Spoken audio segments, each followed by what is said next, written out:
Grand Rising, Grand Rising. Peace, peace, peace. Can we get some ones in the chat to make sure that the vocals are coming through, that everything can be heard crystal clear?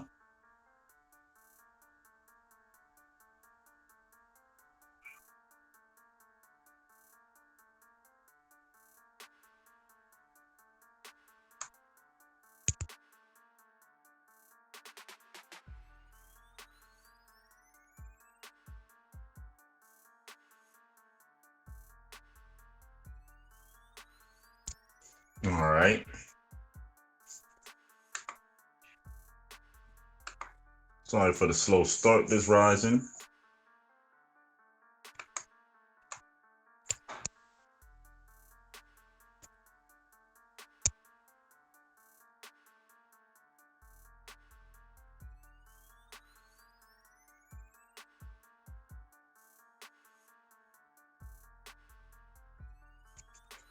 As we said yesterday, we started with the Buffalo Soldiers, and we did the 10th Cavalry Regiment yesterday, and today we'll be reading about the 10th, going into a little of their history, pulling up this information so I can re-put it out in the chat.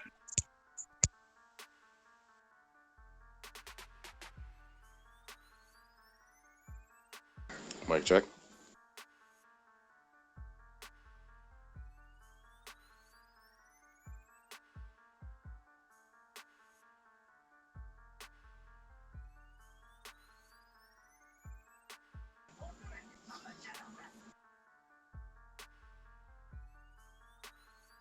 All right, everything can be heard crystal clear.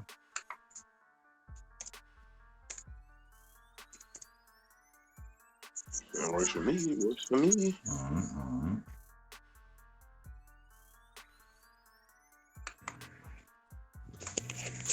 Just pulling this up so I can post it back in the link.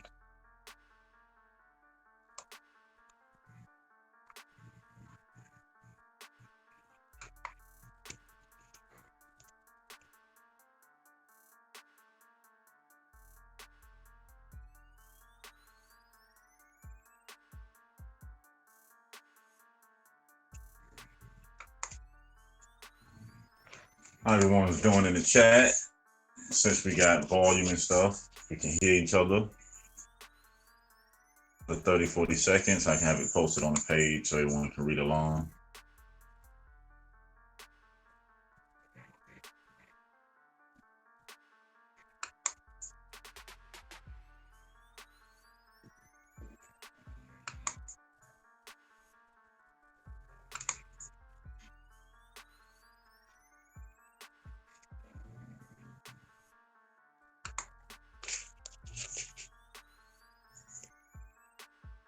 No sellout. You was about ready, or? Yep. All right. We can start whenever you're ready. I'm posting it right now in the chat.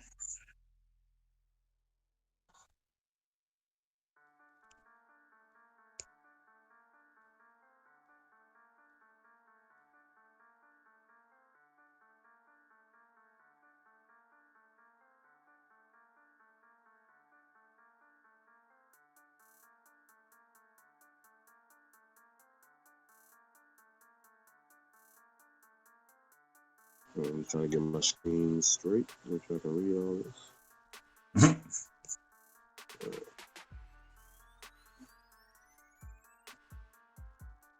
Link is posted in the chat if anyone wants to read along with it, or just say I'll go over it later. Grand Rising, Arthur Gray, Golden Moon, Ladarian Woods, LJ Free, TMH, Frida, Pamela Hall. Peace, peace.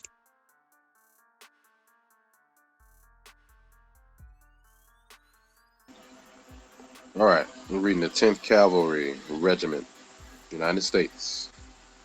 Link is in the chat. Grand Rising, y'all. 10th Cavalry Regiment is a unit of the United States Army. Formed as a segregated African American unit, the 10th Cavalry was one of the original Buffalo Soldier regiments in the post-Civil War regular Army. It served in combat during the Indian Wars in the western United States, the Spanish-American War in Cuba, and in the Philippine-American War. The regiment was trained as a combat unit, but later relegated to non-combat duty and served in that capacity in World War II until its deactivation in 1944. All right. Goes on to read, the 10th Cavalry was reactivated as an integrated combat unit in 1958. Portions of the regiment have served in conflicts ranging from the Vietnam War to Operation Enduring Freedom and Operation Iraqi Freedom. Structure is by squadron, but with the 1st and 7th Squadrons recently deactivated, the 4th Squadron is the only 10th Cavalry Regiment unit in active service. It is assigned to the 3rd Armored Brigade Combat Team of the U.S. 4th Infantry Division at Fort Carson, Colorado. And that African American reference was from, let's see, Special Unit Designations, United States Army Center of Military History. And that's a recent reference, right? Yeah, April 21st, 2010. So you're going to get that double A. That's not A2. That's 2010. Yep. All right, so Buffalo Soldier name is the next section. From the late 1860s on the Plain Indians, called the Black Troopers of the U.S. Army, Buffalo Soldiers. The reasons for that are not entirely clear. However, a few years later, in 1873, Frances Rowe, an Army wife, stated a reason in one of her letters. According to her, the Indians used the term because the curly hair of the black soldiers reminded them of the fur on top of the buffalo's head. And that is another reference. Let me highlight that real quick.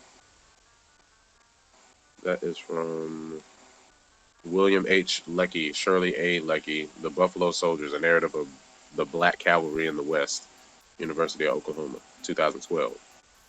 Black. That's cool.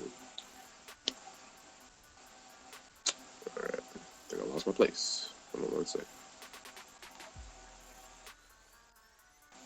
This thing is coat of arms, insignia. Yep. Okay, hold on here. Coat of arms. So shield. Per pale, Dexter. Paley of 13 Argent and Gules, a chief Azure charged with Native American chief's war bonnet. Affronte above a tomahawk and stone axe in saltire heads down all proper, sinister. Perfess quarterly, Gules and Argent. In 1st and 4th, a tower or gated azure, 2D and 3D. Man, is this Dungeons and Dragons? Lion rampant Gules crowned with a ducal cornet, or on an oval, man, what is that? Escutcheon, azure, a fleur de lis, or, and a sable. I know y'all think I'm probably just making this stuff up, but it's, please read along. So, a triangle on its base charged with the sun, ombre de soleil, bullets of the like pierced of the field. The crest, on a wreath of colors or American bison, Stanton Gardent proper. Distinctive unit insignia. Description. A gold color metal and enamel device, 1 inch, blazoned on an heraldic wreath or that's not a word, or in sable, Stanton proper.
2. All right, we back. Sorry about that. For some reason, the audio keep getting kicked off and on, but we got it back. 2 2 1 2. Mic check. Mic check. Mike check. Michael checker. 1 2.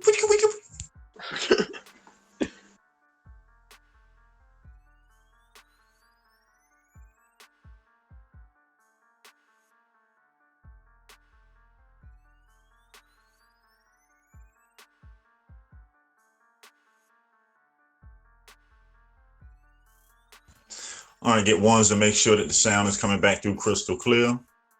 See a couple of ones in the chat so we can continue.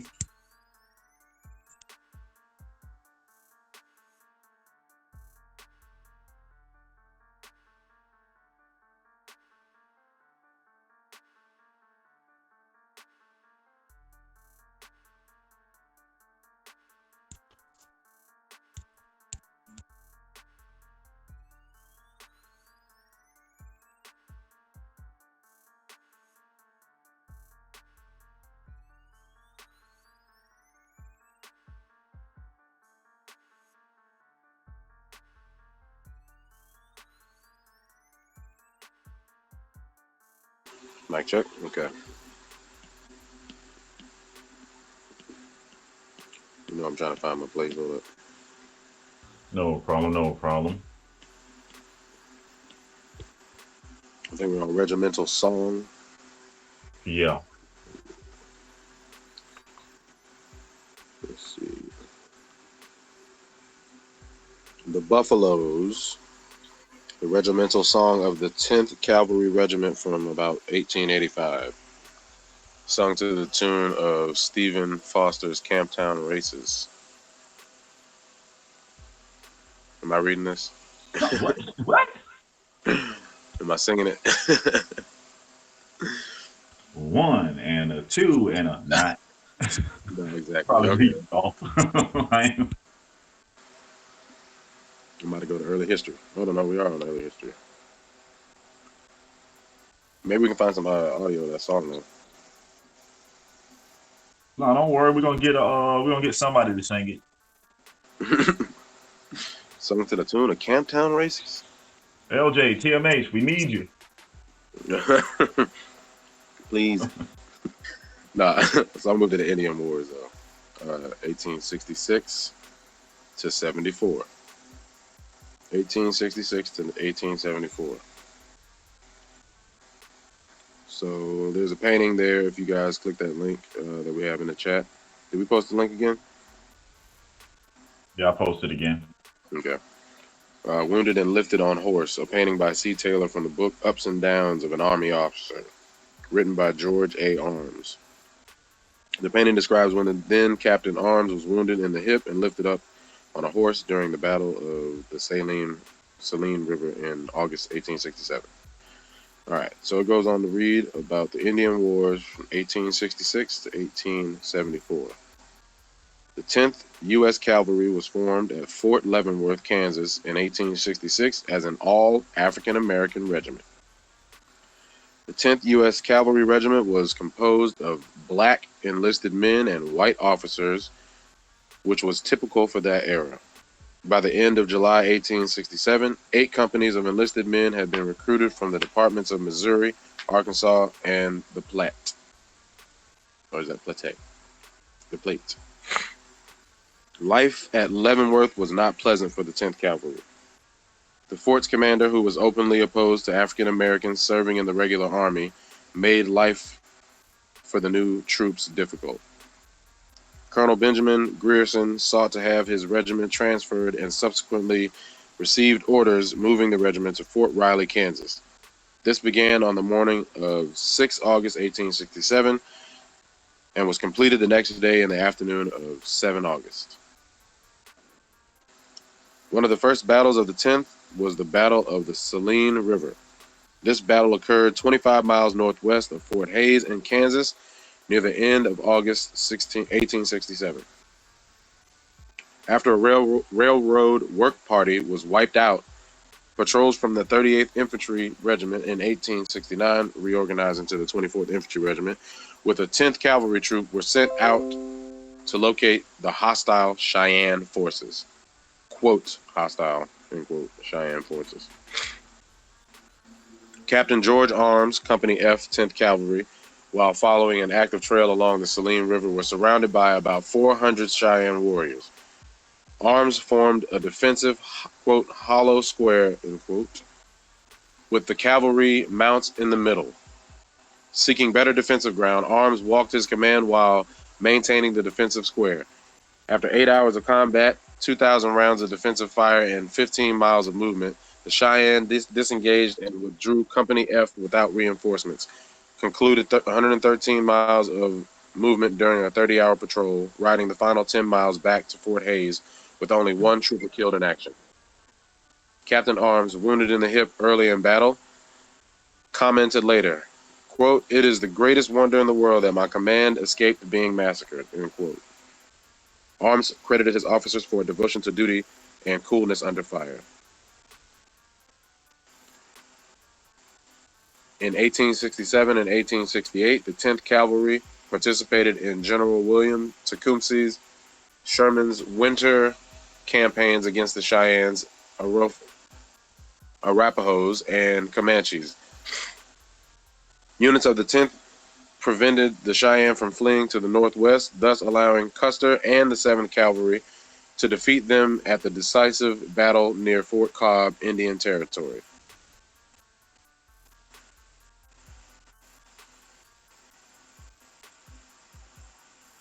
In September and October 1868, two notable actions happened with Troops H and under the command of Brevet Lieutenant Colonel Captain of the Regular Army, Lewis H. Carpenter. The first was the rescue of Lieutenant Colonel G.A. Forsyth, whose small party of 48 white scouts was attacked and, quote, corralled, end quote, by a force of about 700 Native American Indians on a sand island up the North Fork of the Republican River. Battle of Beecher Island. The second was 2 weeks after Carpenter had returned to Fort Wallace with the survivors of Forsyth's command. Troops H and I of the 10th Cavalry sallied forth for an escort and supply to the 5th Cavalry near Beaver Creek. Near Carpenter combined command was attacked by a force of about 500 Indians. After running a fight and defensible stand, the hostiles retreated. Carpenter would later receive the Medal of Honor for these two actions. For the next 8 years, the 10th was stationed at numerous forts throughout Kansas and Indian Territory, now Oklahoma, including Fort Gibson, starting in 1872. They provided guards for workers of the Kansas and Pacific Railroad, strung miles of new telegraph lines, and to a large extent built Fort Sill. Throughout this period, they were constantly patrolling the reservations and engaging hostiles in an attempt to prevent Indian raids into Texas.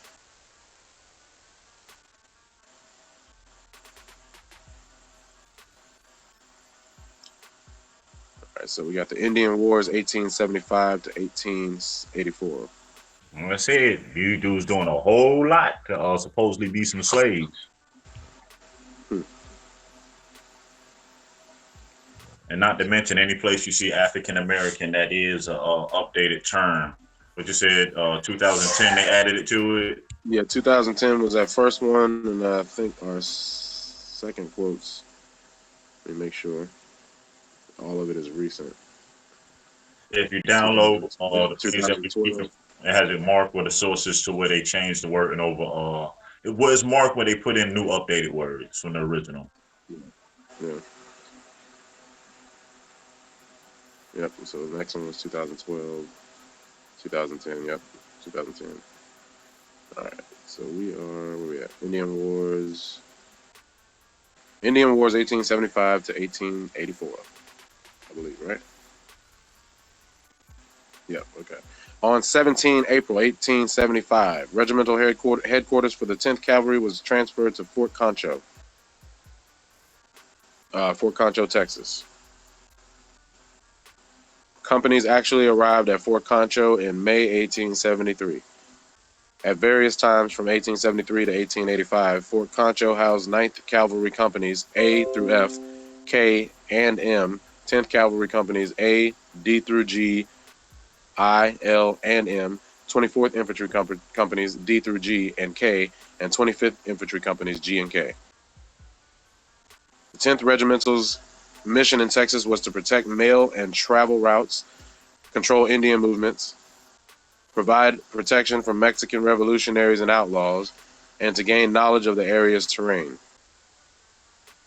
The regiment proved highly successful in completing their mission. The 10th scouted 34,420 miles of uncharted terrain, opened more than 300 miles of new roads, and laid over 200 miles of telegraph lines. Hold on. Not only are they building roads, they laying telephone poles too. Mm-hmm. That what it sound like to me? What can't they do? That should be the question. Let's see. The scouting activities took the troops through some of the harshest and most desolate terrain in the nation. These excursions allowed the preparation of excellent maps detailing scarce waterholes, mountain passes, and grazing areas that would later allow for settlement of the area. These feats were accomplished while the troops had constantly to be on the alert for quick raids by the Apaches. 1 second.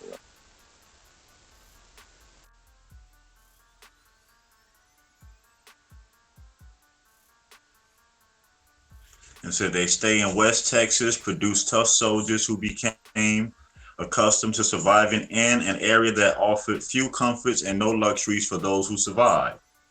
In 1877, 4 soldiers of the 10th were lost under the command of Captain Nicholas Merritt Nolan. The Buffalo Soldier tragedy of 1877, also known as the State Plains Horror, occurred when a combined force of Buffalo Soldier troops for the 10th and local buffalo hunters wandered for days in the dry, Lanano Escobedo region of northwest Texas and eastern New Mexico.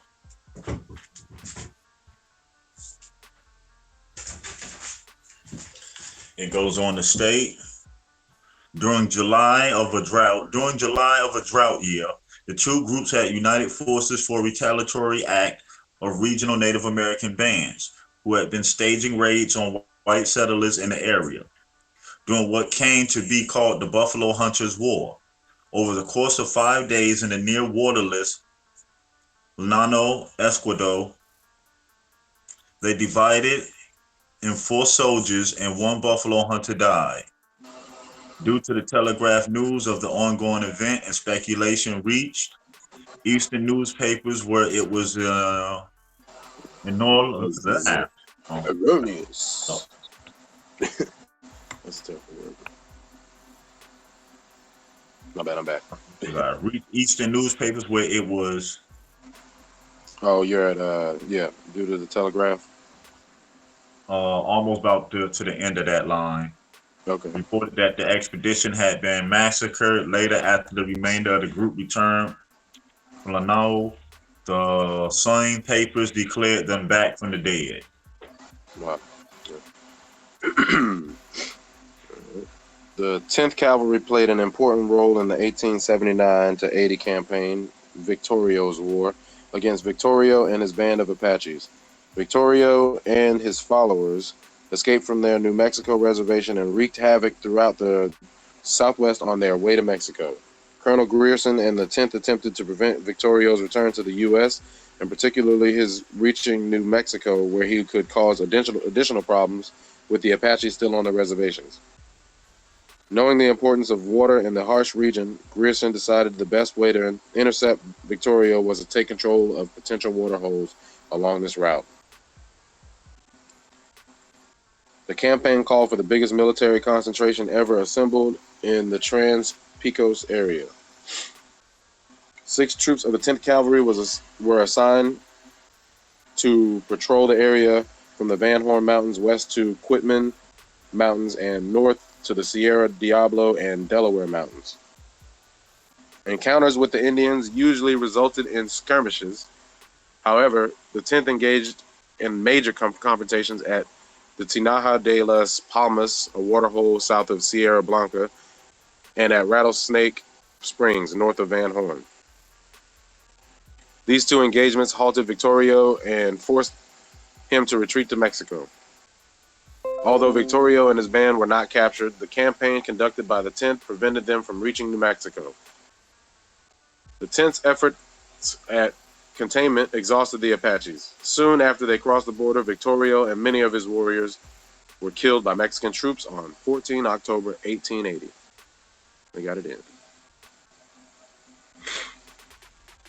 Man, you see this picture of the 10th Cavalry at Diamond Creek?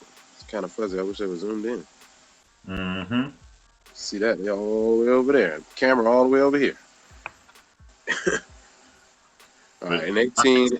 Is if they slaves, why they posing so happily to take pictures? So I don't know. Proud, even. And they building infrastructure, not to mention that. But yesterday they were building roads, water lines, now today they land telephone poles. Come on, man.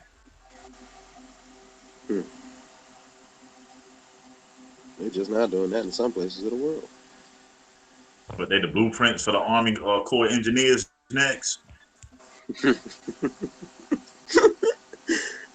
Don't let that be. Watch me find that for real. I'm throwing in the towel then.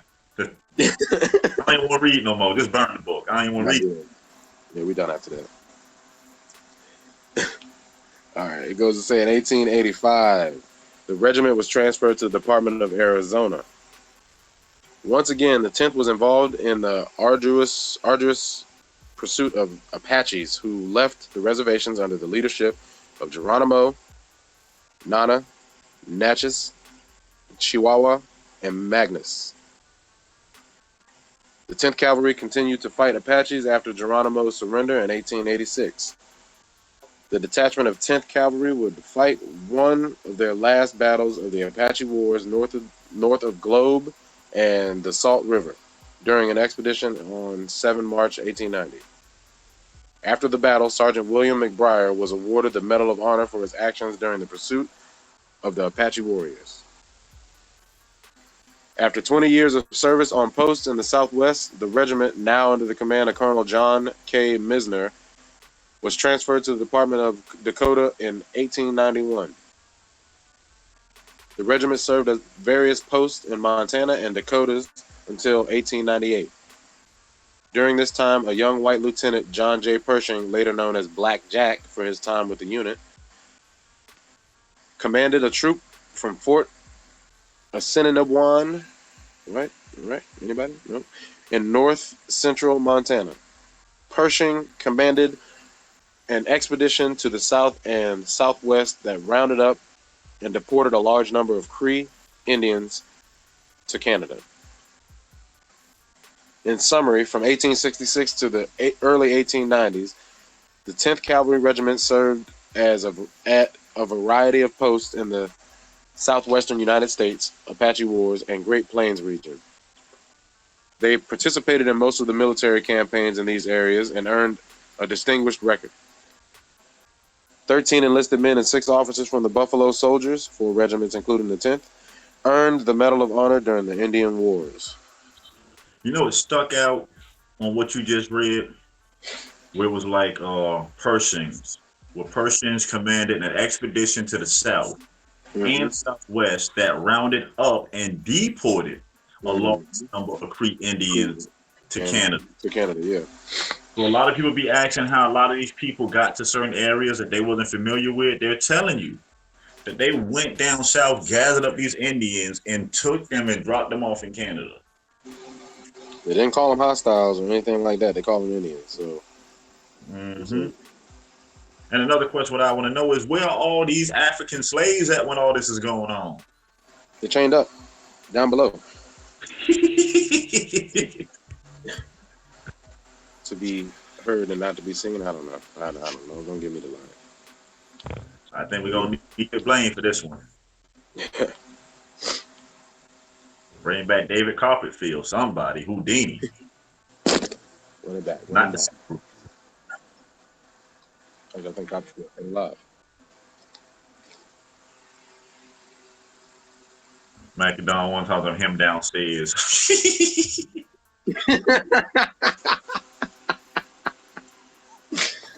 Oh man. Pretty much. I guess that's what I mean. They gotta be. They gotta be basements all throughout America right now. Because I don't see nobody saying, and yeah, oh, by the way, I saw some people chained up. Who's keeping them in check if everybody's off at war fighting? And if these dudes were prior slaves, why are they fighting so heavily for the U.S.?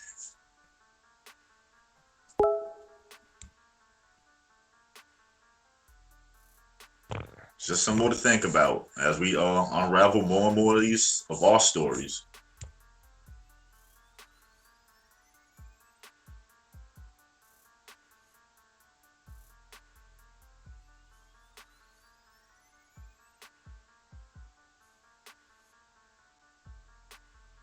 Makes you think. Oh, I was talking on mute. I heard you say makes you think. I was like, you don't hear me? Reading? I was reading. Okay. Where we at? Medal of Honor, right? Doodoo hit it right on the head. Deported the Creek Indians to Canada, better known as your Jamaicans. Yeah, I mean, hear me now. See me say, my youth. I'm learning some of those words. You see, I ain't adding nothing in there. I ain't want to sound. No. By next month, we be having full patois conversations. Okay, good. Yeah, I've been meaning to finish these lessons. I don't know. Let's say next, what it goes into the Medal of Honor for the Indian Wars. Yeah, yep. We're at the Medal of Honor, Indian Wars. The Medal of Honor is the highest military decoration awarded by the United States. 3 members of the 10th Cavalry Regiment earned the Medal of Honor during the Indian Wars. They were Lewis H. Carpenter, William McBriar Sergeant. No, let me see. Wait a minute. They got a picture of Lewis H. Carpenter before William H. McBriar. So William McBriar Sergeant, K Troop 10th Cavalry Regiment at Salt River, north of Globe, Arizona, 1890 to 15 May 1890. He was later a first lieutenant in the U.S. Army. Lewis H. Carpenter, Captain H. Troop. Lewis H. Carpenter, Captain H. Troop 10th Cavalry Regiment during Indian campaigns, Kansas and Colorado, September through October 1868. Brigadier General in the U.S. Army. Powhatan. The next person is Powhatan. First name is Powhatan. Clark, K Troop 10th Cavalry Regiment during the pursuit of Geronimo in May 1886. Those are the 3 folks that received the Medal of Honor during the Indian Wars. Railroad labor disputes. In 1894, the 10th Cavalry was involved in protecting property of the Northern Pacific Railroad from striking workers.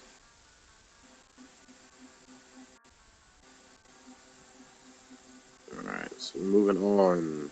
As long as we're going to move on to the next section, Spanish-American War.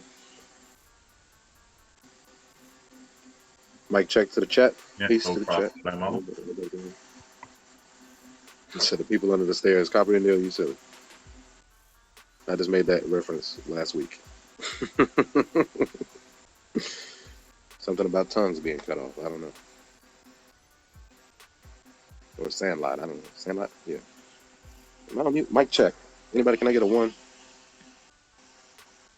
Sitting here rambling. Oh, I'm off mute. Okay. Now it says what? The Spanish-American War? Yep. It says the regiment served during the Spanish-American War in 1898 alongside the 24th and 25th Colored Regiments, 1st Division, 1st Brigade, the 9th Cavalry. The 9th and 10th formed the corps to which volunteer units were attached in the Cavalry Division, dismounted under Major General Joseph Wheeler, and were in the 1st Brigade under Brigade General Samuel S. Sumner. The 1st Brigade also included the 1st United States Volunteer Cavalry, which was commonly known as Roosevelt's Rough Riders. They fought in the Battle of Las Gamas Gusamas. Don't give me a life. I'm scared to find the word. Las Guasimas. What? Yeah, Guasamas. Guasimas.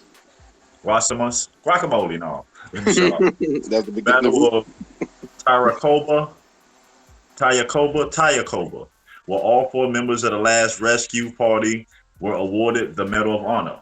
The Battle of San Juan Hill and the Siege of Santiago de Cuba. Three principal battles were fought by this brigade on the approach in the principal city of Santiago de Cuba. In many ways, this was the 10th most glorious time.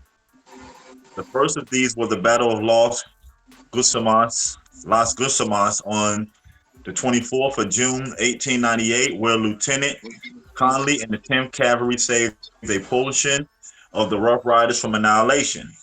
When the lead companies were ambushed and pinned down, Harper's Weekly war correspondent, Frederick Remington, was present. Remington later painted Scream of the Shrapnel in 1899 that represented this event. The second was the Battle of El Caney. El Caney in the early morning hours of the 1st July, where Spanish forces held the Americans at bay for almost 12 hours. Then came the Battle of San Juan Hill in the late afternoon.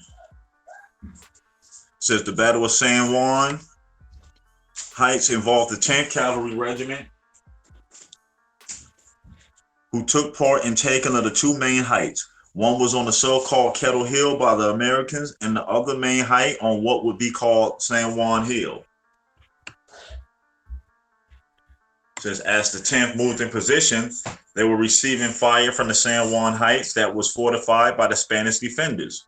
Other units went into position on the left and the right, but still no orders to advance came. The waiting for other units to come online began to take a toll in the men and morale. Seeing like they was sitting there for a minute crying for some help. Like, please.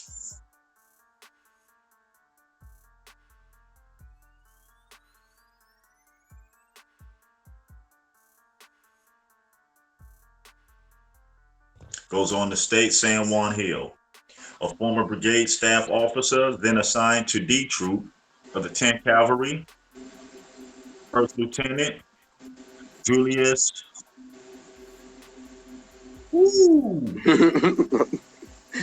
I lost my place again. Hold up. Julius Ord. Yeah, that middle name, I'm finna mess all up. Ain't no if and buts about that. Garesche. Oh, yeah. Yep. Exactly. So Jules Ord. Yeah, Jules Ord. Garesche. Oh, you Jews. What's up, Jews? Yeah, Son of General E.O.C. Ord. Okay, that's a name. E.O.C. Ord was his daddy. Arrived and initiated an unusual discussion with his commander brigadier, General Hamilton S. Hawkins, by asking General if you will order a charge. I will lead it. Hawkins made no response. Ord again asked, if you do not wish to order a charge, General, I should like to volunteer. We can't stay here, can we? I would not ask any men to volunteer, Hawkins stated. If you do not forbid it, I will start it.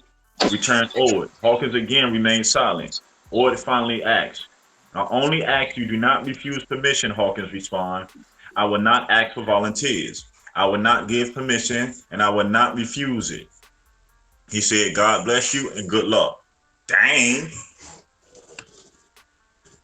That was cold. Yeah. Right. Yeah.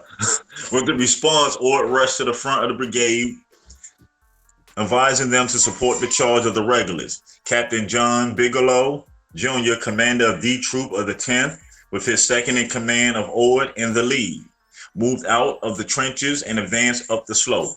Other units, seeing the Buffalo Soldiers advance, moved forward without commands to do so. General Hawkins apparently was not opposed to the attack since once the men began, he joined in directing supporting regiments. At 150 yards from the top of the hill, the troops charged, cutting their way through the barbed wire.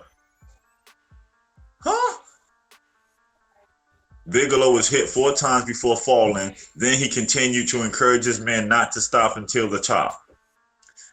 let's pause for a second. What year we reading it again?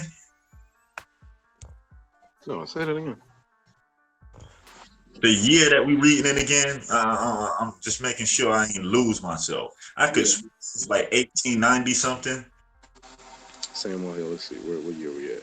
We are some dates. Let me go back up. Yeah, it's 18 something. They had barbed wire in the 1800s.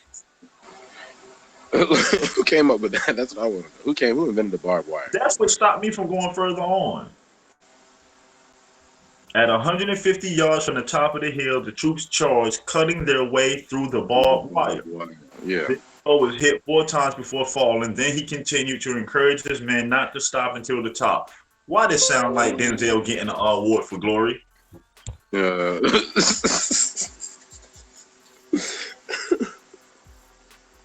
just saying. All right. Seeing the spontaneous advances of Ord and then Roosevelt, General Wheeler, having returned to the front, gave the order for Kent to advance with his whole division, while he returned to the cavalry division.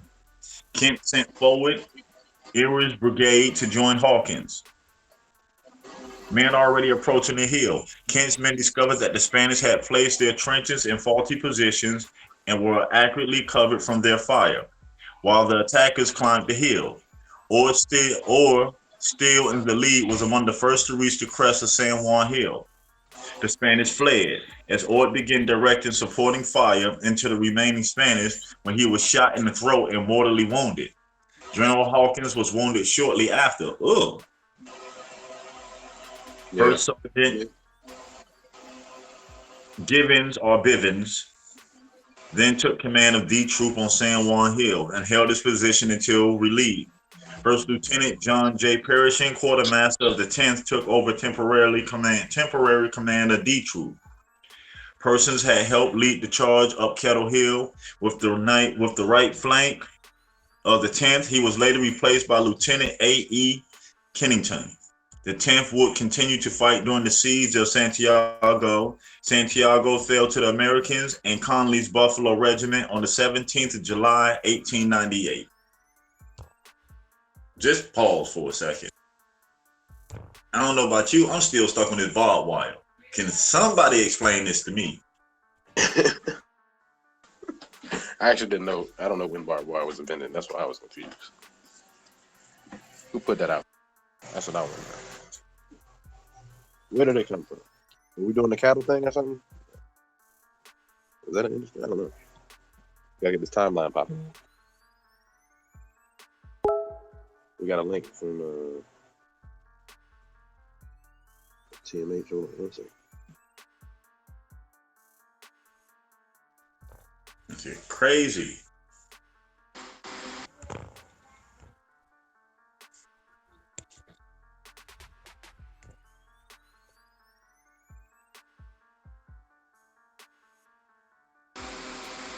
My mic keeps switching, my bad.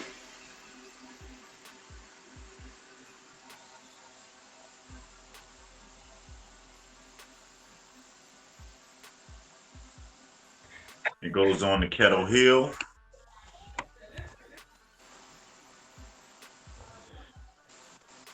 It says Kettle Hill.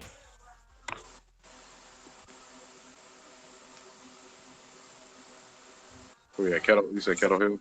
Yeah, Kettle Hill was a smaller part of the San Juan Heights, with San Juan Hill 20 degrees north, 75 degrees west, and its main blockhouse being the highest point with a dip or draw in between the two hills on a north-south axis. The heights are located about a mile east of Santiago. Elements of Conley's 10th Cavalry, it says black regulars, took Kettle Hill on the American right with assistance from Colonel Theodore Roosevelt's 1st Volunteer Cavalry, Rough Riders, and the entire 3rd Cavalry, white regulars. Most of the 10th supported by elements of the 24th and 25th Colored Infantry on the left took San Juan Hill. I'm going to stop right here because these are other things that point out. Remember when we started earlier when they switched it from black or colored, they put African American, but now you see it back to black regulars or colored infantry. white regulars. White regulars, yeah. Black regulars, white regulars. I'm like, so hold on.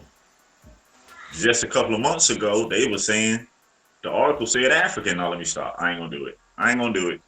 We ain't gonna be petty this rising. I don't know.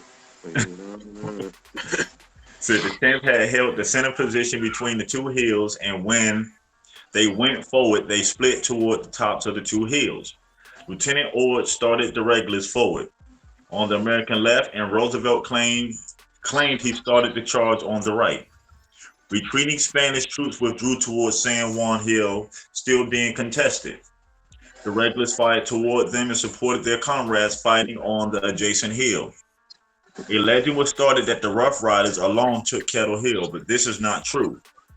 Sergeant George Berry, the 10th Cavalry, took his unit colors and that of the 3rd Cavalry to the top of Kettle Hill before the Rough Riders flag arrived.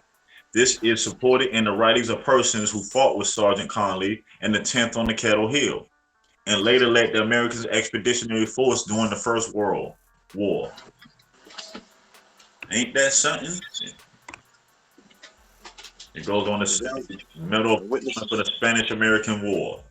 5 members of the 10th Cavalry Regiment earned the Medal of Honor during the Spanish-American War. They were Edward L. Baker Jr., Sergeant Major. 10th U.S. Cavalry Regiment in Santiago. He was later a captain in the U.S. Army. Dennis Bale Corporal, Troop H, 10th Cavalry Regiment during the rescue at the conclusion of the Battle of Tacobi. Fitz Lee Private, Troop M, 10th Cavalry Regiment during the rescue at the conclusion of the Battle of Tacobi. William H. Thompson, Private, Troop J, 10th Cavalry Regiment during the rescue at the conclusion of Battle of Tacobi. George H. Wanton, Private, Troop M, 10th Cavalry Regiment during the rescue at the conclusion of the Battle of Tacobi. He was later a Master Sergeant in the U.S. Army. But then again, these people are supposed to be some illiterate slaves, though.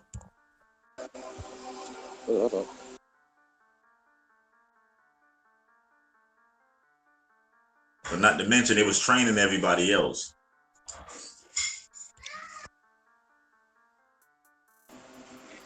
Did a translator? No, I think they were speaking. No, I mean training everybody else. How we read how they trained them on the horses, and they recruited some of them. They never even went to basic training. They went from recruitment right to the front lines and got off.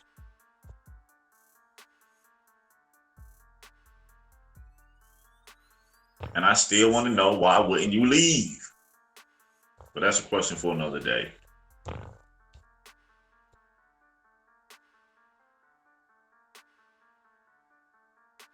Next chapter is the Philippine-American War. It says, following the end of the Spanish-American War, the 10th Cavalry was deployed to the Philippine Islands in what was known then as the Philippine Insurrection, but now termed the Philippine-American War until 1902. Although the conflict was controversial amongst many in and out of the so-called African-American community, the regiment alongside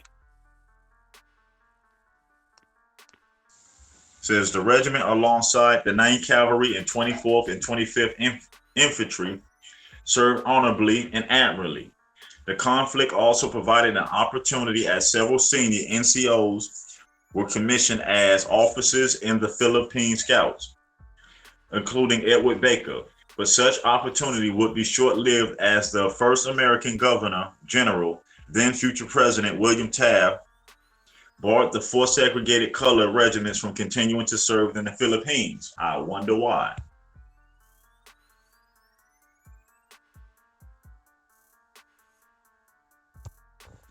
Next tour says duty in the West. The 10th Cavalry returned from the Philippines in the late 1902 and settled down in different posts in the southwestern United States.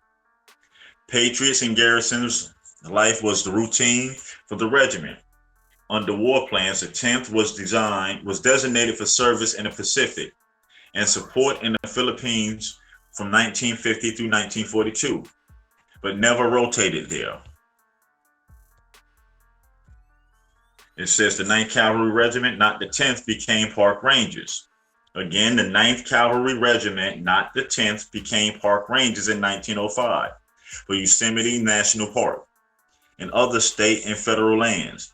The troopers' campaign hat supporting the Montana Pinch used to help shed the tropical downpours. That Montana Pinch gave that hat the distinctive look we recognize today as the Smokey the Bear hat. So obviously these dudes must have known a whole lot about the land here, the terrain, the wildlife, the agriculture, if they can be your first park rangers. Not even the Europeans, if you want to call them, the colonizers, Spanish, French, whatever you want to call them, they couldn't be your park rangers. You needed these so-called, and I'm going to say big parentheses, so-called Africans to be your original park rangers. Just let marinate and think on that for a minute. Man, I can't wait to get to this Mexican expedition. I'm sorry, I'm going too Oh, far. you be like me. Yep. Look, I'm ready. I'm ready to read. Let me read that one when we get to it. All right. Next is duty in the East. It says in 1909, for the first time in the regiment's history, it was sent east for garrison duty in the peaceful state of Vermont. They arrived at Fort Ethan Allen on the 28th of July, 1909. There they resided with the 3rd U.S. Cavalry, old saddle mates from the Indian Wars, Cuba, and the Philippines. Yep, they were in Cuba. In various letters and books, they described their time from 1909 to 1913 as luxurious. They had an indoor riding hall, solid warm barracks, heated barns for their horses, friendly neighbors, and plenty of wholesome food. Educational opportunities on base and within the community were provided, and many men earned higher degrees. When one accompanies this to the building their own barracks, rough frontier living and military, field rations, this was heaven on earth for the 10th. Baseball was a favorite pastime among the soldiers, and they quickly found willing local teams to play against. Sunday games began attracting greater crowds of locals to the dismay of the local ministers, who saw their attendance drop. My bad. Ministers elected one of their own to complain to the commander of the 10th. Colonel Jones replied that the games were not mandatory, but his army command overruled him, and Sunday games with the locals were halted. Dang, baseball? Baseball. They said during the harsh Vermont winters, the fairly new game of baseball was introduced, learned and played almost nightly indoors. They said the basketball troopers became proficient enough for tournament play and went head-to-head, losing to the New York All-Stars, another new so-called African-American team. During this time period, only one racial incident was documented, and it involved a local Vermont woman, a 10th Cavalry trooper, and white officers disproving their relationship. The soldier was placed in the guardhouse for a few days as an example, and proper order was maintained. What? This short stint in the East allowed time to formalize their regiment coat of arms. In 1911,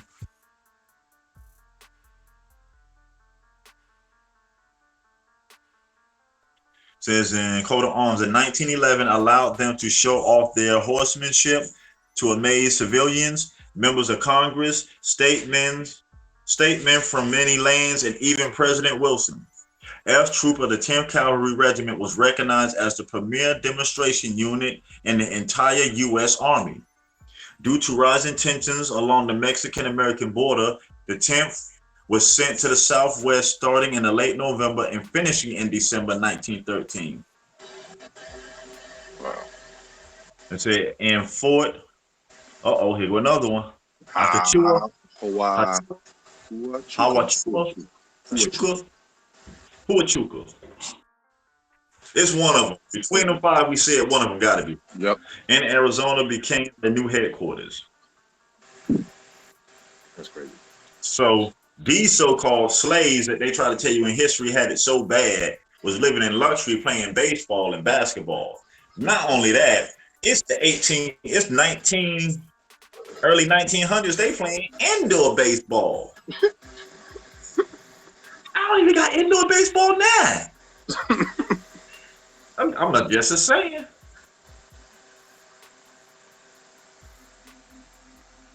This is crazy. It seemed like the 10th started what we know as rodeos. I'm just saying.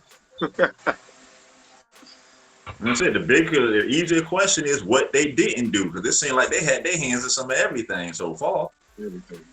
Yep. That passport, like, stamped on front, back, side, You stamp it on your arm now when you hand it to him. all on the cover where it say passport got stamps.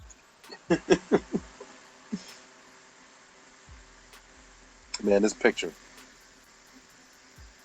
in the next section.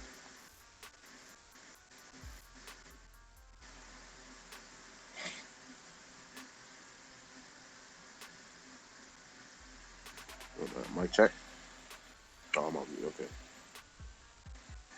Okay. Yep. Mexican expedition. That's the one you said you wanted to read? Yep. Well, so this picture in the Mexican expedition, if you guys can click that link that we got, we are under the 20th century tab.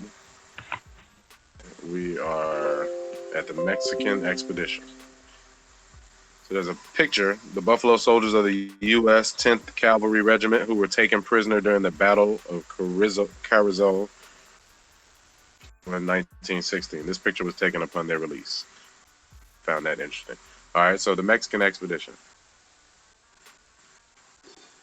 The punitive expedition, officially known in the United States as the Mexican expedition, was an abortive military operation conducted by the United States Army against the paramilitary forces of Francisco Pancho Villa, 1917.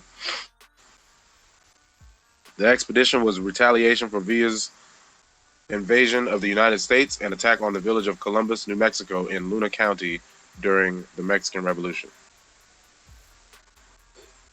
More than 5,000 U.S. troops of General John J. Pershing's forces, including elements of the 7th Cavalry and the African American Regiment, entered Mexico in hot pursuit of Villa. The campaign consisted primarily of dozens of minor skirmishes with small bands of insurgents. General Pershing failed to catch up to Villa. On 21 June 1916, two troops of the 10th, totaling 92 troopers, attacked Mexican Federal Army troops in an engagement in the Battle of Chihuahua.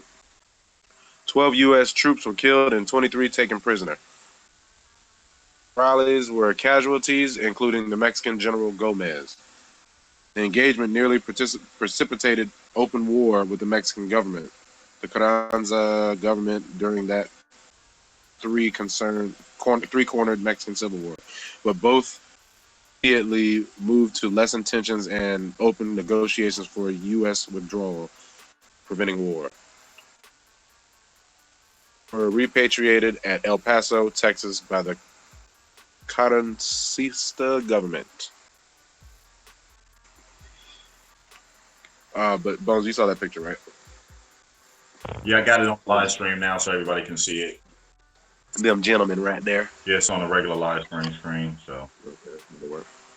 But yeah, those are the Buffalo Soldiers of the U.S. 10th Cavalry Regiment that were taken prisoner during the Battle of Carrizal, Chihuahua, Mexico in 1916. All right, so we're on to World War I. We're going to keep moving? Yeah, we can, yeah. We started a little late, so yeah, we can. Oh, yeah, of course. Oh, I thought it was 11. It's only 10:19. Okay. Definitely started late. World War I.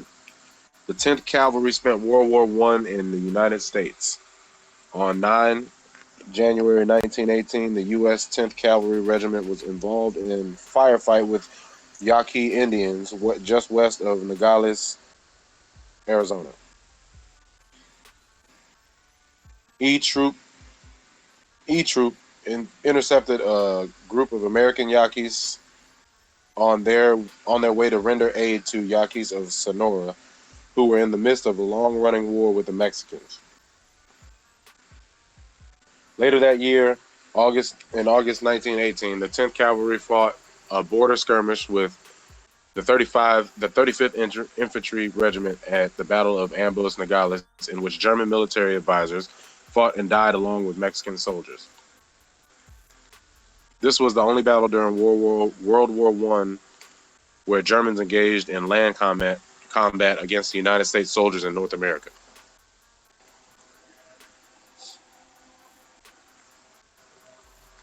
The 35th Infantry Regiment was stationed at Nogales, Arizona on 27th August 1918, when at about 4:10 p.m. a gun battle erupted unintentionally when a Mexican civilian attempted to pass through the border back to Mexico without being interrogated at the U.S. Customs House. After the initial shooting, reinforcements from both sides rushed to the border. Hostilities quickly escalated and several soldiers were killed and others wounded. The U.S. 35th Infantry Border Post had about 15 to 18 men and requested reinforcements from their garrison. When they arrived, they requested the Buffalo Soldiers of the 10th Cavalry. They requested the Buffalo Soldiers of the 10th Cavalry. Upon request, the 10th, commanded by Frederick Herman, came to their aid from their camp outside town. After observing the situation for a few moments, Lieutenant Colonel Herman ordered an attack on the Mexican and German-held hilltops overlooking the border town. Defensive trenches and machine gun placements have been seen during being dug there in previous weeks. Herman wanted Americans there before Mexican reinforcements got there. Under heavy fire, the U.S. 35th Regimental Infantry soldiers and dismounted 10th Cavalry troops advanced across the Mexican-American border through the buildings and streets of Nogales, Sonora, and up onto the nearby hilltops. This was done while other units of the 35th Regiment held the main line near the border post. About 7:45 p.m., the Mexicans waved a large white flag of surrender over their customs building. Lieutenant Colonel Herman observed and then ordered an immediate ceasefire. Snipers on both sides continued shooting for a little while after the ceasefire, but were eventually silenced upon orders from their superiors. That's World War I. Got World War II. At the beginning of World War II, the 10th Cavalry was relegated to caretaker duties at Fort Leavenworth, Kansas.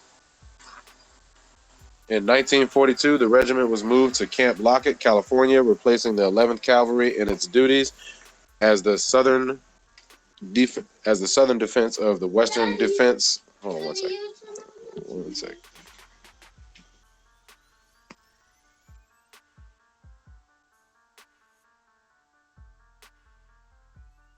Sorry about that. I had to answer. Okay. Let's see. Where was I at?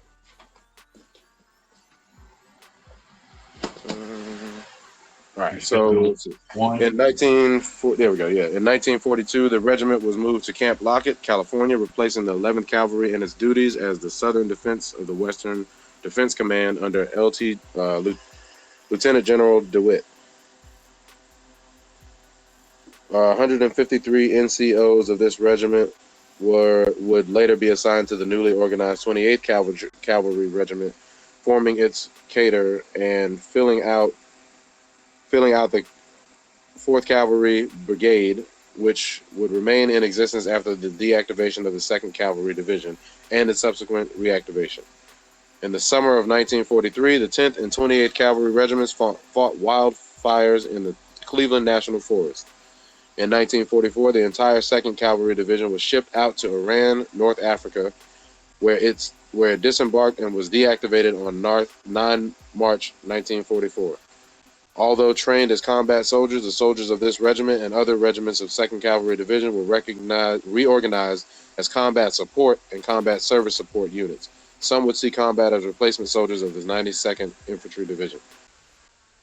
They drop them off in Africa and deactivate them. Oh man, it's messed up. Basically, and yeah, going back to the chat where they were like they never knew about the Germans fighting Americans and Indians. Yeah, the one time Mexico, Germany backed Mexico. See, these are the things that they never tell you in history that they purposely leave out. That you had Germans, Chinese, and Japanese over there, and what you know today is Mexico in the 1800s. Nah, nah, nah, nah.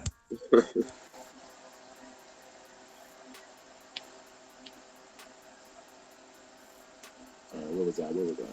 Are we at the early Cold War? That's why Mexicans love polka music. Not making fun, not taking no shots, no jabs. Listen to polka music, then listen to Mexican music. Look at the same dances. All out the little heat, kicking of the feet. Yeah. Oh man.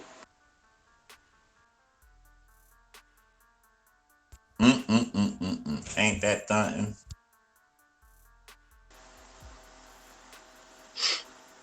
We're at early Cold War. This is just the 10th, y'all. This is just the 10th Cavalry. Yeah, we only did the 9th yesterday. We're doing the 10th. Yeah, we still got the 24th, the 25th, and the other ones they broke off. Woo! Deep in here. Let's see. In 1958, the 10th Regiment was reactivated. The unit today wears the buffalo symbol. This is the early Cold War section. 1st Squadron, 10th Cavalry was assigned to Fort Lewis, Washington on 1 September 1963 as the eyes and ears of the 4th Infantry Division. 2nd Squadron, 10th Cavalry was activated on 1 July 1957 and consolidated with the 7th Recon Company, transferring less personnel and equipment to Korea from Germany. And to the 7th Infantry Division. It was transferred with 7th Division to Fort Ord, California in December 1976. 2nd Squadron, 10th Cavalry Air, served as the 7th Division's helicopter-borne reconnaissance asset. It had a scout troop, Kiowa, lift troop, Huey, attack troop, Cobra, and a ground troop of scouts and jeeps. Organized in August as a reconnaissance squadron under the Infantry Division Light configuration. The unit was deactivated and replaced by an element of the 9th Cavalry prior to the 7th Division's eventual deactivation and depart from Fort Ord.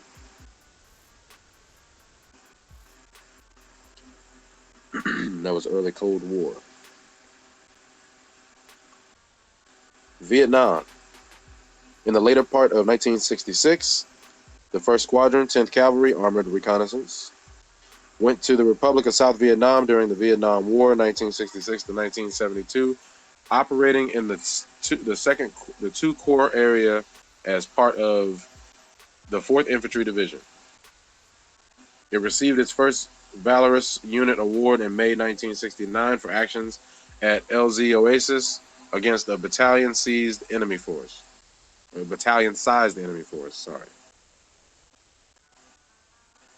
1st Squadron of the 10th with the 4th Infantry Division earned 12 campaign streamers and other awards in Vietnam.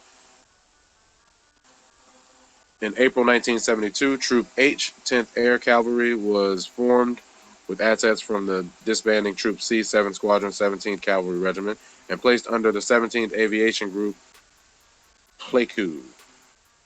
The troop was located at Lane Army Airfield near An Son, 14 kilometers west of Quy Nhon and Binh Dinh Province.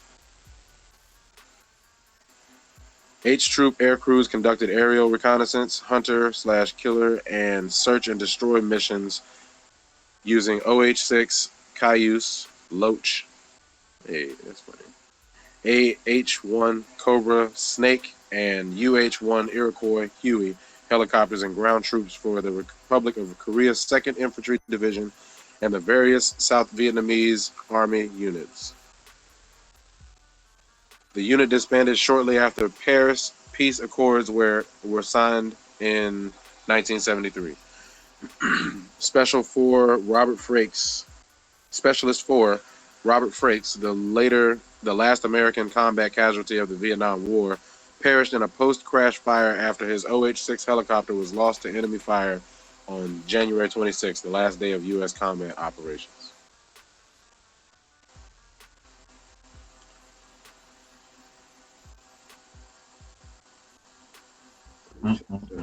I just looked up some information before we go to the next part. The ones that they dropped off in North Africa, that's because in the 1944 they were fighting some of the World War II battles in North Africa. Okay. Okay, what next is the late Cold War. Yep.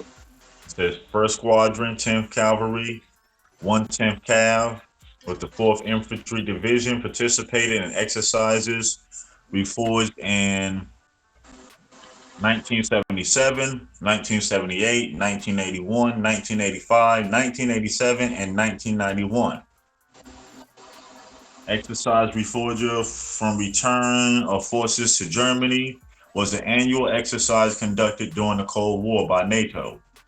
The exercise was intended to ensure that NATO had the ability to quickly deploy forces to West Germany in the event of conflict with the Warsaw Pact. The 2nd Squadron, 10th Cavalry, 2nd 10th, was the 7th Infantry Division participating in exercises Reforger in 1984, 1986, and 1993. 3rd Battalion, 10th Cavalry, 310th Cav was activated in the 1st Cavalry Division at Fort Hood, Texas in 1977. From 1990 to 1993, 1st and 2nd Battalions provided the armored element of the 194th Armored Brigade at Fort Knox, Kentucky, while D Troop served as the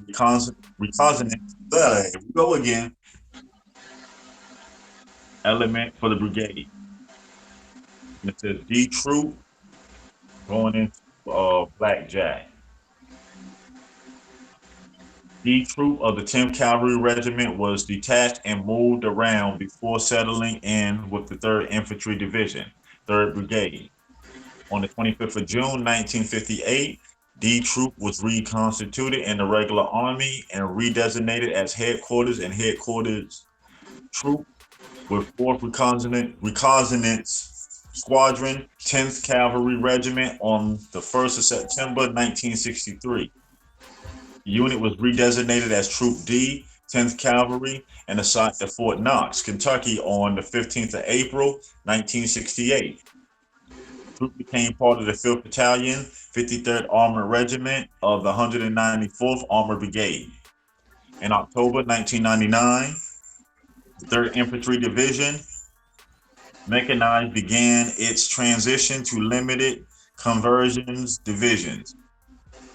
XX1 LCD XX1 under the force structure. Mechanized brigades receive organic cavalry organizations. On the 16th of June 2000, D Troop 10th Cavalry Regiment was reactivated and assigned to the 3rd Brigade, 3rd Infantry Division mechanized at Fort Benning, Georgia.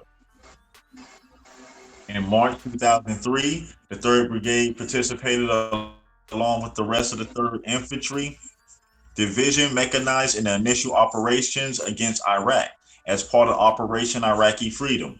The 3rd Infantry Division returned to Georgia in late 2003.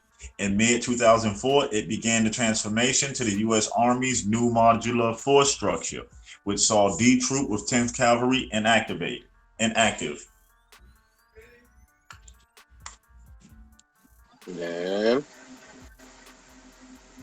Now we're going down to present day. 10th Cavalry Regiment presently comprises only one active squadron, which is the M3 Bradley and M1 Abrams Equipment Armored Cavalry Squadron, with the 4th Infantry Division in Fort Carson, Colorado. 4th Squadron, 10th U.S. Cavalry, takes its history and lineage from D Troop. 10th Cavalry in 2000, D Troop, 10th U.S. Cavalry was reactivated and assigned as the Brigade Reconnaissance Troop of the 3rd Brigade Combat Team, 3rd Infantry Division at Fort Benning, Georgia. D Troop, 10th Cavalry was deployed with 333 ID to Iraq in 2003 and was deactivated upon redeployment in 2004. It was reactivated in October 2007 at Fort Carson, Colorado, replacing the 2nd Squadron, 9th Cavalry Regiment as the 4th Squadron, 10th Cavalry Regiment with A, B, C, and HQ troops as the reconnaissance squadron for 3rd Combat Brigade, Team BCT of the 4th Infantry Division. The 4th Squadron deployed to Iraq with the BCT from December 2007 to February 2009 and again in March 2010. The squadron deployed to Jordan in 2015 in support of Operation Spartan Shield. In February 2006, Delta Dark Knights tank company from 1st Battalion, 8th Infantry Regiment moved to 4th Squadron, 10th Cavalry Regiment to be assigned as Dakota Troop as part of the restructuring plan for the recon squadrons, now called Cavalry Squadrons. 4th Squadron, 10th U.S. Cavalry Regiment deployed to Europe in January 2017 as part of the Operation Resolve and served in Poland, Hungary, Germany before redeploying to Fort Carson in November of 2017. In February 2019, the squadron, along with the 3rd Armored Brigade Combat Team, deployed to the Middle East in support of both Inherent Resolve and Operation Spartan Shield. Goes on to say, as of June 2019, the 4th Squadron, 10th U.S. Cavalry Regiment is the only current active unit of the 10th Cavalry Regiment. It comprises 3 cavalry troops, Apache, Blackfoot, and Comanche, 1 tank troop, Dakota, a forward support troop, Dragoon, and a headquarters troop, Hunter. As of May 30th, 2019, the Black Jack Squadron is commanded by LTC Landgrave T. Smith, CSN Williams S. Schindler.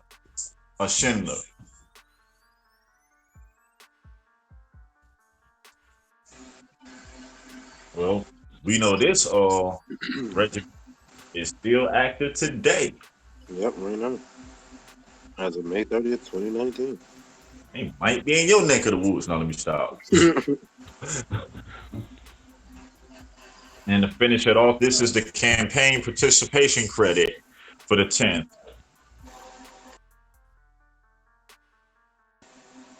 Yep, it's like a little timeline right here. I like that.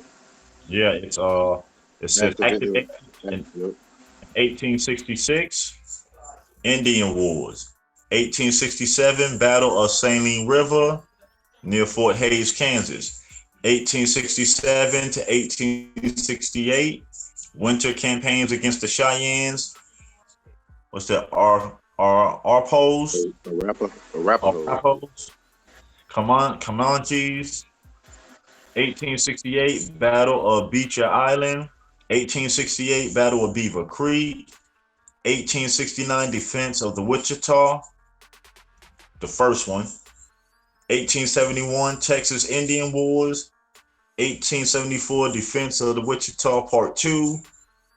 1879 to 1880, the Victoria Campaign.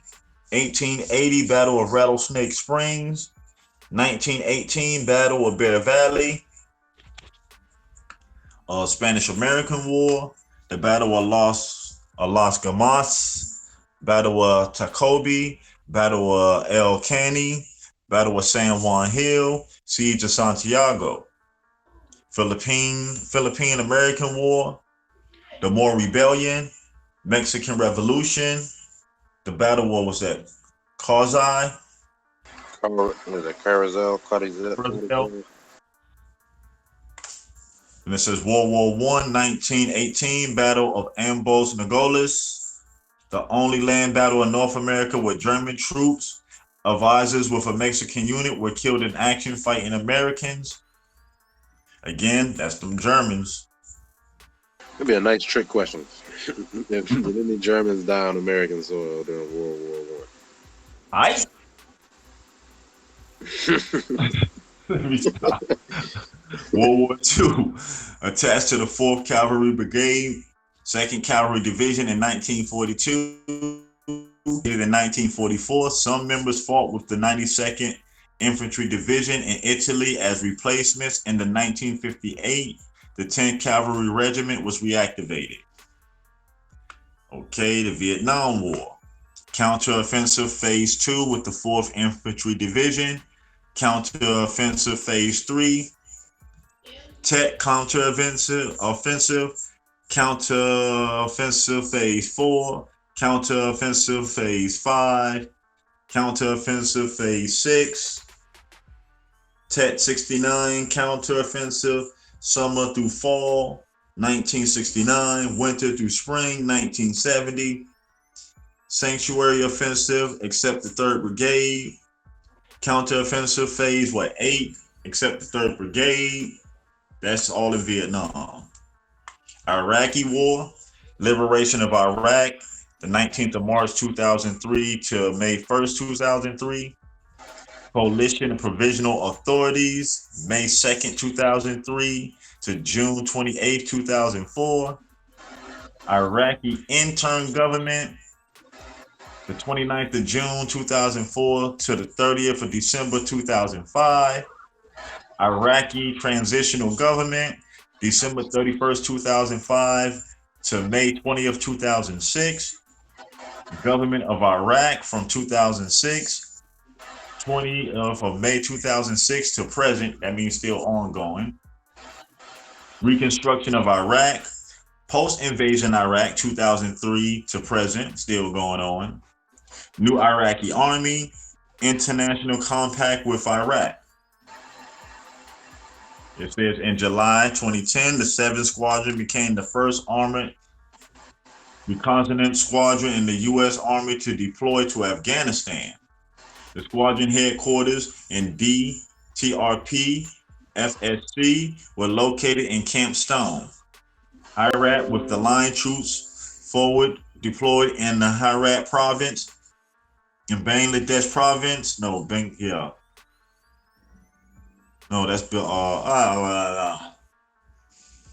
The squadron redeployed in Fort Carson, Colorado in July 2011. There's war in Afghanistan 2001 to the present, still going on. What's that? Consolidation, the third one, and transition part 1. Man, that's a winner, clearly. I say again, it's easier to ask where haven't they been and what haven't they done. Right. We got that notable. The next one, the next section was the decorations. That's more like we gotta see that and read it. Notable members.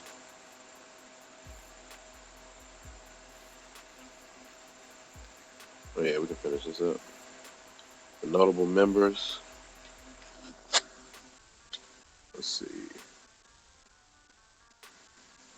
Man.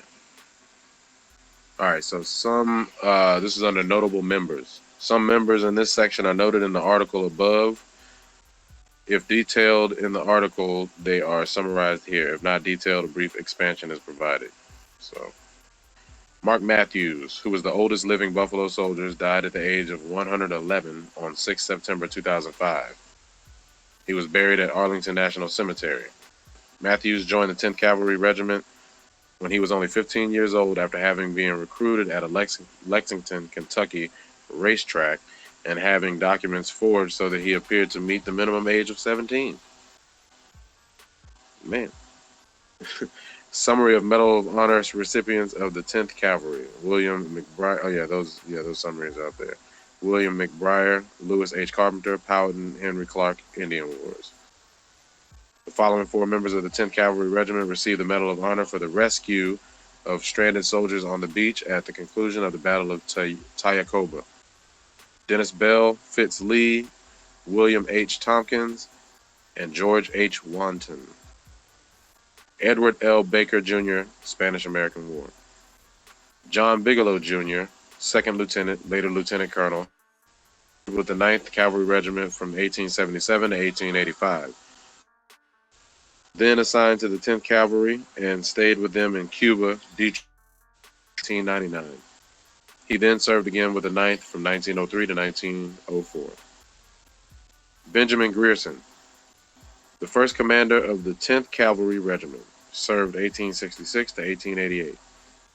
Henry O. Flipper, the first African American graduate of West Point in 1877. I have to do his genealogy. Henry O. Flipper. Gilbert W. Lindsay, 1900 to 1990, Los Angeles City Council member, 1963 to 1990. Nicholas M. Nolan, a favorite officer of A Troop for more than a decade and who led during the Buffalo Soldier tragedy of 1877, also known as the, quote, Staked Plains Horror. That was the Buffalo Soldier tragedy of 1877. Jules Garish Ord, first lieutenant, second in command of D Troop, who was killed in action after starting and leading the spontaneous charge of the 10th U.S. Cavalry up the top of the San Juan Hill.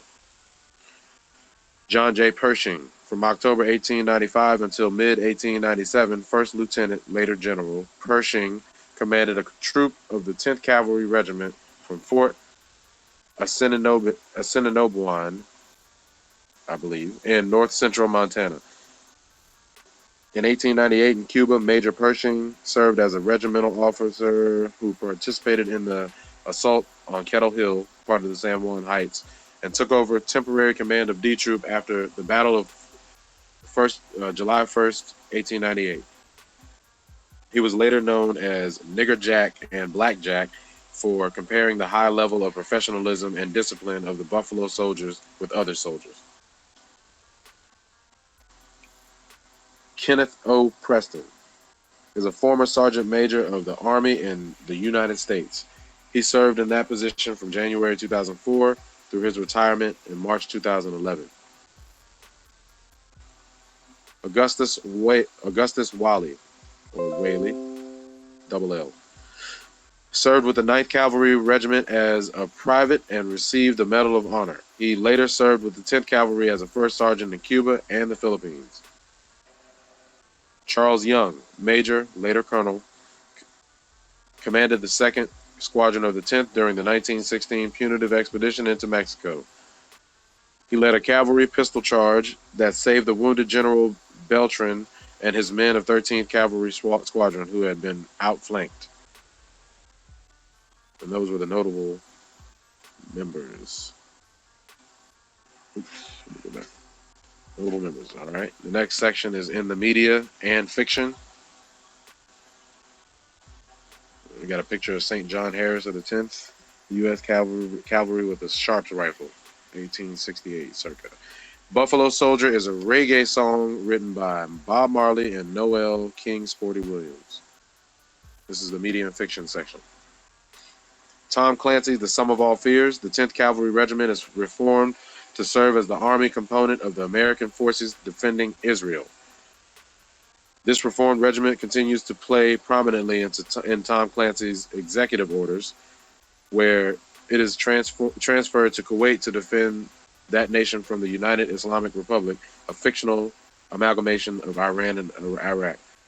Later, a movie loosely based on the book was made. The 1997 television movie Buffalo Soldier, starring Danny Glover, drew attention to their role in the military history of the United States. Sergeant Routledge, 1960, deals with a Buffalo Soldier, the sergeant of the title, who is accused of the rape and murder of a white woman. In the film, the regiment was inaccurately described as the 9th, but in fact the 10th were serving in Arizona at that time. The song included Captain Buffalo, refers to the little-known Western legend of a black cavalry officer. Hold on, they writing songs about us? What? You heard? Mm-hmm. You got it. Chris Bojalian's The Buffalo Soldier, the 10th Cavalry Regiment, is quoted in between chapters with George Rowe and his views on the Civil War. The author also wrote The Buffalo Soldier in 2002. A reunion of former 10th Cavalry men at Camp Lockett was featured on the, quote, California's Gold, quote, television program, primarily seen on public television stations. James A. Michener's historical novel, Texas, has a section depicting the 10th Cavalry's activities in Texas from 1869 to 1874. The Plot of Valdez is Coming, the 1970 novel by Elmore Leonard, and 1971 film of the same name, concerns the wrongful killing of a recently discharged 10th Cavalry soldier in the attempt to compensate his Apache wife. What? What? And Wait a minute. The Plot of Valdez is Coming. I gotta see this. Hold on. The Plot. The 1970 novel by Elmore Leonard, 71 film of the same name, concerns the wrongful killing of a recent cavalry soldier in the attempt to compensate his Apache wife. Lord have mercy. That's the end. That's the end of it. Actually, that was the last thing in this whole. Other than see also list of Medal of Honor recipients, list of Medal of Honor recipients for the Indian Wars, and military history of the African Americans. And the rest is all your references at the bottom. But the last, man, okay. I ain't on the haystack right there. Oh, man. But that was the 10th. Yeah, just the 10th. That was the 10th. I like the 10th. 10th still in action. Yeah, they're still in action. They're rocking right now as of May, and that could have been just lazy updates. They could be active right now. Yeah, they are still active right now. I don't think they said that was done. Man, oh man. Yeah, free. They want you to believe that African slaves are running around here marrying Apaches, man. Oh man, I gotta see that film. Let me go ahead and put that in the. I want the book and the film. Please, somebody, please write it down, or if you have it. Oh no, I'm about to bookmark it. Let me get a digital copy, or even if I gotta pay for it, just let me know. I gotta see this one. I want to see. I definitely want to see that. 1971. Valdez is Coming is the name. Valdez is Coming. 1970 book, 1970 film. Grand opening, grand book. That was just a 10. Well. And what tomorrow we'll be reading on the 24th Infantry.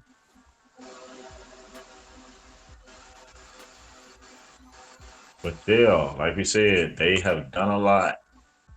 And still the question to me is, the only reference to having anything to do with Africa is when they changed it in the articles in 2010 and 2012. But before there's nothing ever stating about them being no Africans.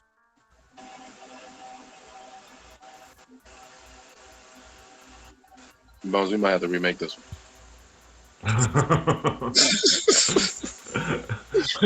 Looking at these movie posters and these screenshots, we might have to remake this one right here. No problemo. Yeah, I'm gonna screenshot it myself. We don't believe you. You need more people. I mean, relatives, there it is. Check the chat, see if anybody got anything to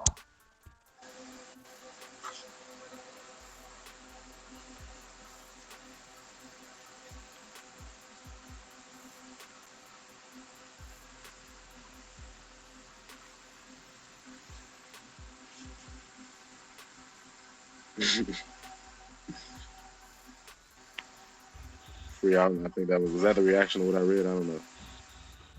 Well, it could be reaction to the last thing that was said or to what you read.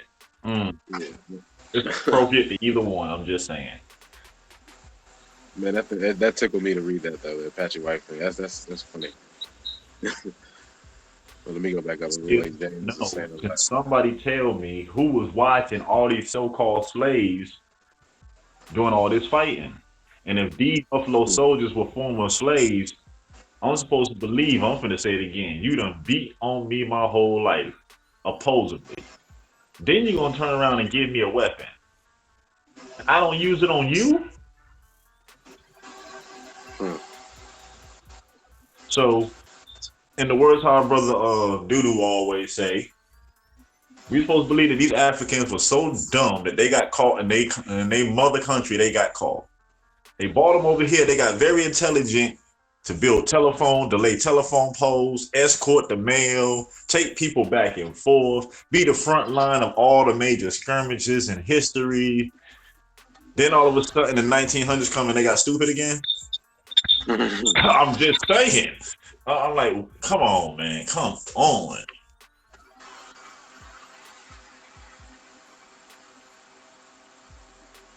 I don't know who they trying to fool with these stories anymore. Really.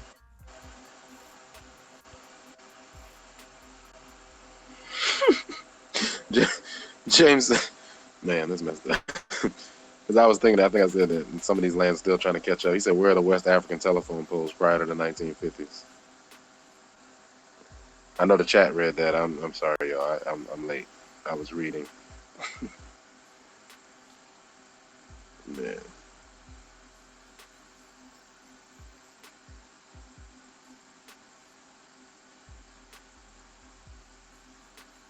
Things that make you think, make you be like, hold on, man. Mm-mm-mm.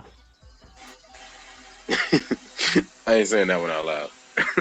James, you got a KD. He mad at KD for some reason. Is he about the Mets? He ain't shaving it off. About them Nets. He ain't shaving it. Man. Well, I know it's a little off subject. That should have been known by him always going to Brooklyn to play at Rutgers Park. You're right. Yeah. That's where he spent his summer, so. Golden Moon said, just like Harriet Tubman, they knew every backwood, road, trail, hills, you name it. It was a Seminole clan. Tim H, what you doing in France? C'est la oui, oui, oui. C'est la fou. Ha ha. Croissant.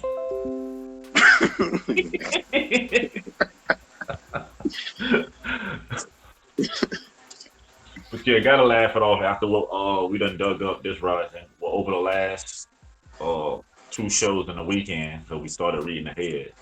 And not to mention these Germans that's back in the 1800s fighting Americans and Indians. And they got too. Mm-hmm. That's crazy. I'm just anticipating what the 24th done did. Because between the 9th and 10th, it ain't too much left on the planet to do. Exactly. If it's a short read, we'd understand. But I don't think that's a short read either. The 9th, a lot of them became Tuskegee Airmen. They been escorted presidents, personal guards. I'm like, hold on, man. Fought in every major war. They were your best snipers, we learned yesterday, your best horse riders.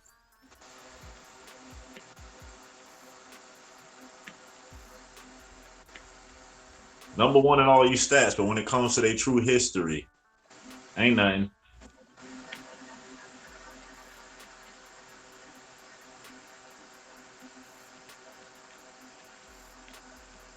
Like I said, I think Dudu was on to something. I think that's it. From the shock of them coming up on the show is they got stupid. Got over here a couple of years, got smart again. They seen the waters and got stupid again. I don't know. What's that? What is that? The beach. I forgot everything. I'm just saying. Like, what was it? Reverse trauma? Oh man, that's terrible. I mean, my brain is really trying to rationalize this, you know. And you have to realize what it takes away from you for you to believe a lot of the narratives that been pushed on us through school and mainly entertainment and media, because that's the first form of it.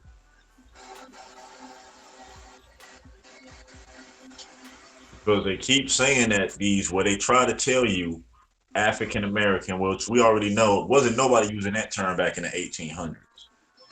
We know this already. But the thing that keep dawning on my head, and I'm gonna say this again, these Africans, slaves, were so smart that they learned the Indian languages so they can talk to the different tribes of Indians. But were so stupid they forgot their mother language.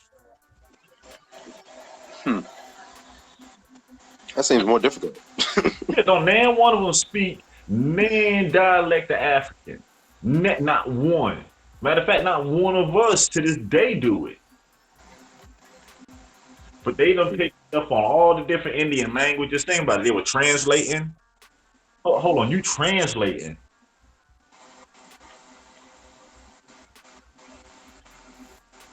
Mm-mm, mm-mm, mm-mm, mm-mm, mm-mm.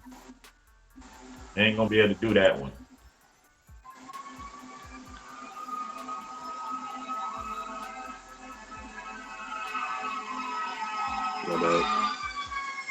They coming to get me? No, you ain't do nothing wrong. They coming to put that fire, that baloney stories they've been telling us through history over.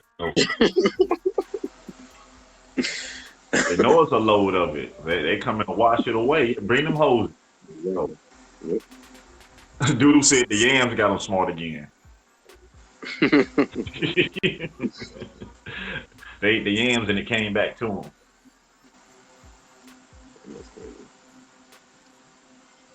They ate the rice when it came back to it. The hair rice.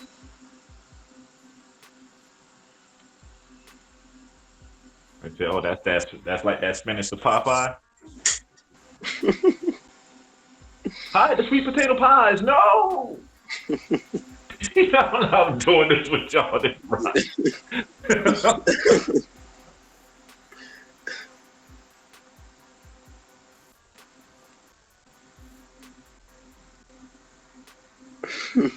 Where the West African That was. too. Like I said, these dudes were putting up communication towers. You so dumb, you get caught in the net in your own country. Like, ooh, what's that? Oh, got me. Get over here, get smart enough to put up communication poles and all this other stuff. Exactly. Trustworthy, not only smart, they're so trusted to escort the mail across country. They're so trusted, they escort the elite from the East Coast to the West Coast. Come on, man. Stop the madness.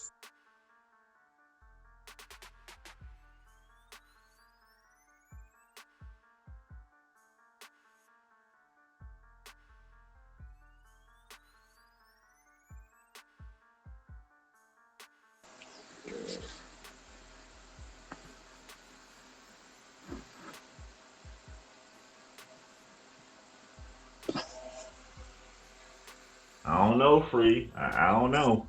They should have been around here. I mean, no offense to nobody, but they should have been around here to somebody. Trying to see if we gonna wake it up. No, what I mean, Reactivate it. their home language. You mean any of our people? I'm talking about the Africans that they try to tell you that came over here by the boatloads. Somebody around the 1800s should have been around here like that dude from The Gods Must Be Crazy with all that. Somebody.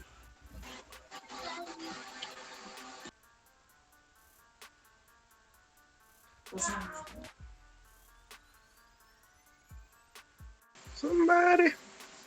I guess on that note, you got any closing remarks? Antonio, you might want to just run it back since you multitasking and raising hands. Just run it back. We're talking about the Buffalo Soldiers today. 10th Cavalry. 10th, yeah, the 10th.